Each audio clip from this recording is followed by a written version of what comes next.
언제부터 악성 코드가 유입이 되었는지 이런 걸 조사를 했을 텐데 지금 한 20여일이 됐거든요.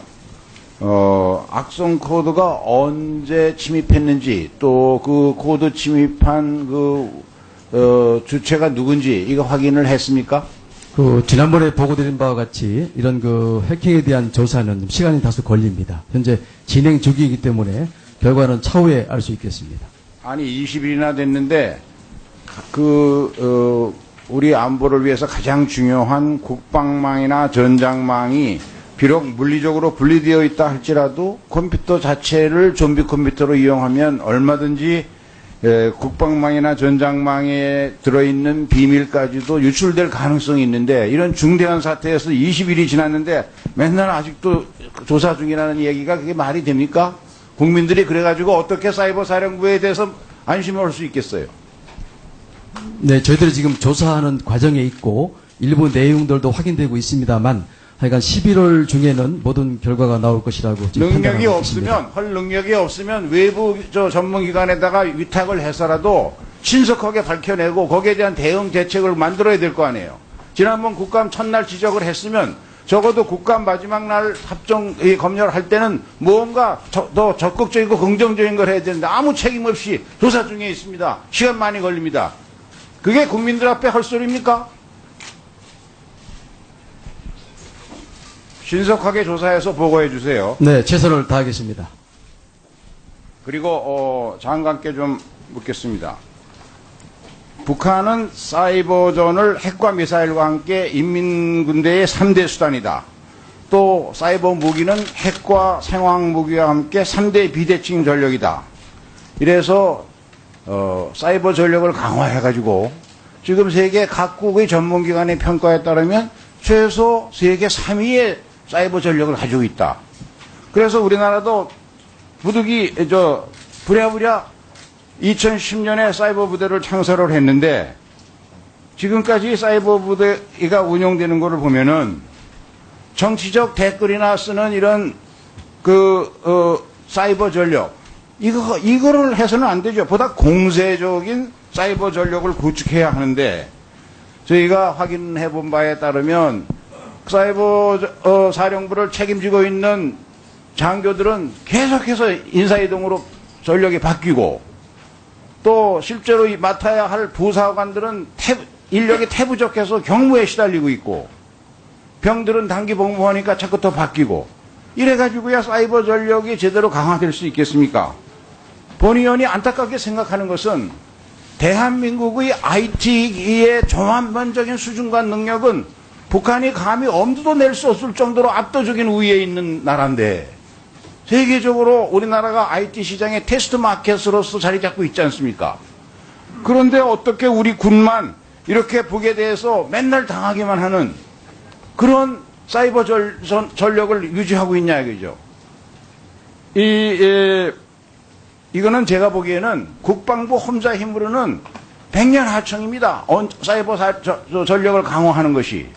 그래서 정부 종합적인 대책으로서 NSC 의결을 거쳐서라도 정부 부처, 학계, 산업계, 전문 연구기관과 함께 아주 구체적으로 신종 사이버 무기에 대한 보안 시스템을 어떻게 강화할 건가, 또 사이버 공격 무기 공격자를 식별하는 디지털 게놈 기술을 어떻게 보급하고 확대할 줄 건가, 사이버 공격이 왔을 때 역추적하는 기술, 독자적인 암호를 만들어내고 해석하는 기술 등 이런 기술을 체계적으로 연구하는 전문 인력을 양성을 단기간에 해줘야 됩니다.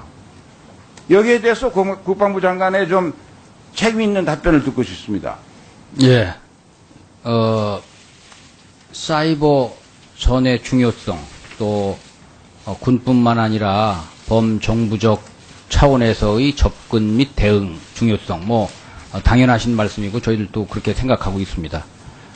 군은 사이버 사령부를 창설한 이래 그러한 역량을 키우는 데 최선을 다하고 있습니다. 말씀하신 댓글 문제는 이제 과거의 문제이고 그런 것들로부터 일체 발생하지 않도록 이렇게 조치를 하고 있습니다. 그리고 어떤 나라든지 이 사이버의 어떤 여러 가지 능력 중에서 이건 고도의 보완이 필요한 그런 부분에 대해서는 대외적으로 이야기하지 않고 있고, 군도 그런 측면에서 상당한 역량을 구축하면서 위원님 말씀하신 그런 차원에서 노력하고 있다 하는 것을 말씀드립니다.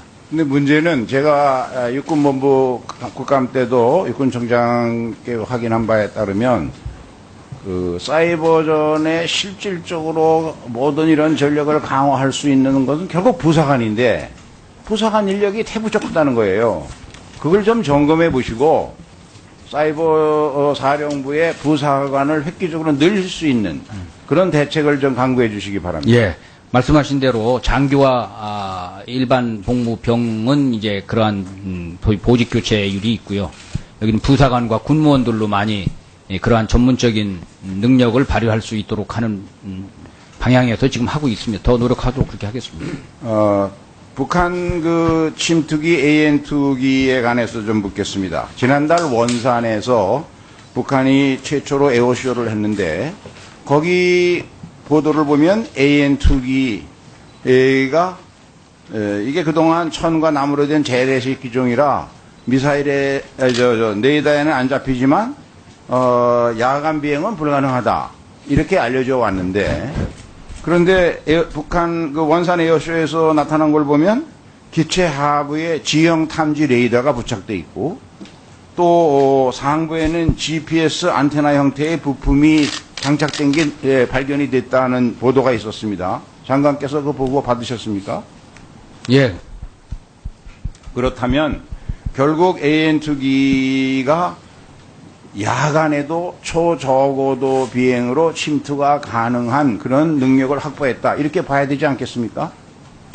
이 사항은 이번에 뭐 언론 보도를 통해서 대에 공개됐습니다만은 군은 이미 과거부터 확인하고 대응해온 사항이고 AN2기의 우리 이 야간 침투도 충분히 상정해서 대응 훈련을 해왔습니다. 그런데 문제는 우리 군이 이 AN2기 등 저고도 대공 방어 능력을 위해서 1000마를 지대공 유도 미사일 1000마를 배치했는데 이 1000마가 표적기 생산업체가 부도가 나서 표적기를 못 만든다는 이유 때문에 배치하고 한 번도 실사격 훈련을 한 적이 없어요. 지난 3년 동안. 그 점도 잘 아시죠? 조금 의원님께 자료가 정확히 저희들이 보고를 못 드린 것 같은데 이제 1000마는 2004년도에 전력화를 해서 2012년까지 쭉 사격을 해왔는데 말씀하신 것처럼 최근 3년간은 그 업체가 부도가 나서 이제 그 3년 동안 못했는데 최근 3년간만 못한 겁니까? 예. 앞으로는 근데 이 12월부터는 가능하겠습니다. 육군본부 직제를 보면 육군이 당연히 육군의 군사력 건설의 소요라든가 교육훈련 이 상황을 관장하고 있는 것인데 왜 이